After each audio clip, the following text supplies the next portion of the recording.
with you. Yep, go for it. Ready? MMAnytt. This is Derek, and I am lucky enough to be here with Ariel Helwani, who could take my job and everybody's job in this room if he wanted. The best in the business. Thank you. How did you get that way? Was it an obsession? Was it like, were you at night? How did you get here? Well, I appreciate you having me. I'm a fan of the site, so thank you very much, and thank you for the kind words. I don't know if I'm the best. I think obsession is actually a very good word. I am just obsessed with the job, and I'm obsessed with trying to get the most amount of information, right information. Sure, you want to be first, but I've never been motivated by being first. I just want to be right and have the complete story every time. And then, you want to get exclusives, and you want to be, up in front and up, with the biggest names and all that, interviewing people. But I think obsession. I think obsessed is a very good way of putting it. It's a 24/7 job, but I really do love it. I love covering the sport because it's never mundane. It's never boring. So yeah. I wouldn't rather be doing anything else. Now, you're Canadian. Yes. Every 4 years, everyone in America, be they left or right, is a complete psychopath. Yes. Are you almost ready to go back home, build a wall yourself, and say, I'm good here? That is a good question as well. I do not partake. I love pro wrestling, and I love the theater of it, and I love drama. And some people say that I like to instigate fights and things like that. I have no interest in the circus that is going on the American in Idol content. This country. I mean, it's just, to me, like, this is the greatest country in the world. This is home to the smartest people and just, the most amazing forward thinkers. And this is what we're left with for our leaders. No, thank you. I'm happy that I actually cannot vote because I'm a Canadian citizen. I don't have the ability to vote. So it is of no interest to me. Now, I know you got only a second, so 2 questions. No problem. One would be, when you see John Jones is here, but he was right over there. It's right here, yes. But people aren't going crazy. Do you know? He's been gone for a while. Do you think that's kind of a hit on him personally, or the UFC isn't promoting enough, or why isn't there fans? Like, you see Conor come and there's a bunch of drunk Irish people screaming. This is just us in a small room. Sure. Well, I think there's a few things at play here. When you compare it to Conor is a fighter who is representing a nation, who's representing a country, who's representing to a degree a continent as well.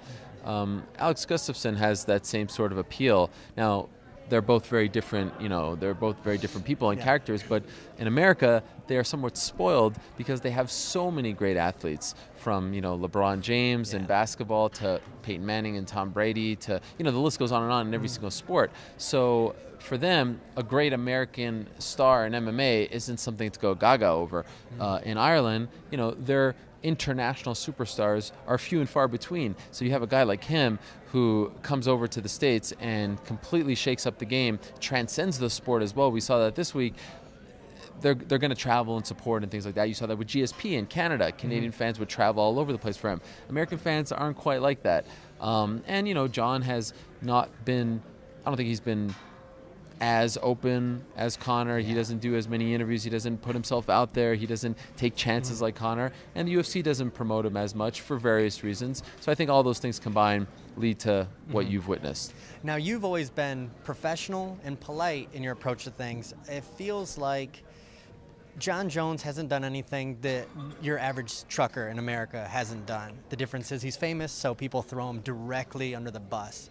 You've been pretty good on staying back. Do you think that the fame these guys get sometimes ruins everything? You see it with actors and athletes. And yeah. With some people, I think the one thing with John is a lot of this happened to him very quickly and very young. He actually had no plans of becoming this, international megastar athlete. He had a pretty normal life. As the story goes, his now fiance got pregnant, and he had to figure out a way to make a lot of money, so he got into fighting, and his first few fights happened in a very short amount of time, and it was very clear that he was talented. Gets into the UFC. We still don't really quite know. This is a guy who didn't really have a lot of training. He had wrestled in college, but no real solid martial arts background. Said he used to watch YouTube clips, to learn about how to fight and how to come up with new moves. And then he turns into, in my opinion, the greatest fighter of all time, period. If he never fights again, he is the greatest. He has the greatest resume. So at times when you have someone who's growing up in front of your eyes and who's young and has to adapt and, you know, maybe isn't 100% mature and hasn't been through a lot of things in his life, he's going to, you know, get off the track. Hopefully what has happened to him in the last 16 months was a pretty good, you know, lesson, and he doesn't do that anymore. I really hope, because it would be a travesty if his career ends early because of all this stuff. Now, I know I said last question, but I'm yes, no, maybe. Yeah.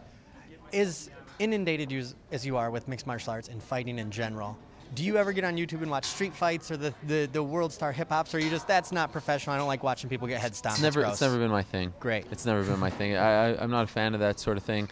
I love fighting, I love combat sports, but I like the professional, sanctioned, legal stuff. Okay. Even as a youngster, that kind of car wreck type of stuff, it's not my thing. Okay. Thank you so much, man. Thank you. Appreciate it. Oh, what's up, guys? No problem. Thank you. Thank you. I love the mic. Thank you very much. Thank you. Of course, I'm not going to ask you personally.